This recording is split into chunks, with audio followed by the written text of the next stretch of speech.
ভাবো তো, এমন এক রাজা যার 10টি মাথা, 20টি হাত আর অপরিসীম শক্তি, কিন্তু তার সবচেয়ে বড় পরিচয় হল সে ছিল মহাদেবের একনিষ্ঠ ভক্ত।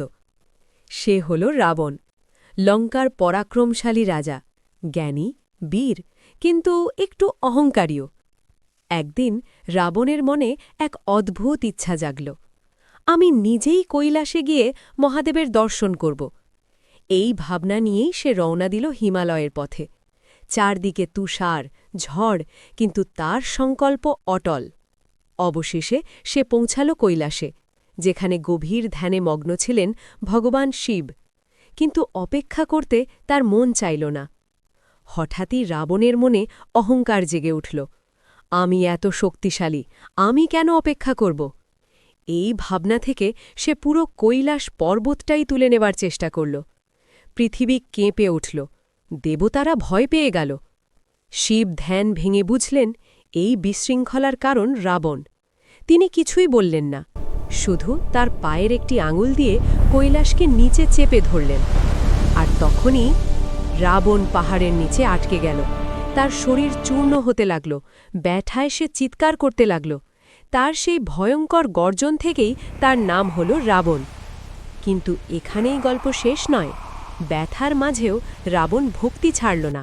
সে ভাবল, মহাদেবী আমার প্রভু, আমি তাঁকেই স্মরণ করব। তারপর যা ঘটল তা সত্যিই অবিশ্বাস্য। রাবণ নিজের শরীরের স্নায়ু ছিঁড়ে বীণার তার বানাল, আর সেই যন্ত্রণা নিয়েই সে শুরু করল মহাদেবের স্তব গাওয়া। তার কণ্ঠে ছিল যন্ত্রণা, ছিল ভক্তি, ছিল সম্পূর্ণ আত্মসমর্পণ। এই স্তোত্রই পরে পরিচিত হয় শিব তাণ্ডব স্তোত্র নামে।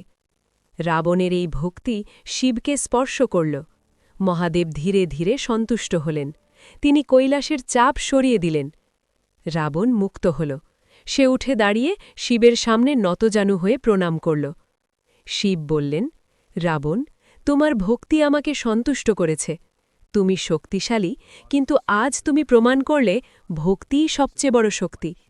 এরপর শিব তাকে দিলেন এক অলৌকিক তলোয়ার, চন্দ্রহাস, আর বর দিলেন অপরাজেয় শক্তি। রাবণ ফিরে গেল লঙ্কায়, কিন্তু তার জীবনে এই ঘটনার প্রভাব চিরকাল রয়ে গেল। এই গল্প আমাদের কি শেখায় জানো? অহংকার যত বড়ই হোক, ঈশ্বরের সামনে তা কিছুই না, কিন্তু সত্যিকারের ভক্তি ঈশ্বরকেও স্পর্শ করতে পারে।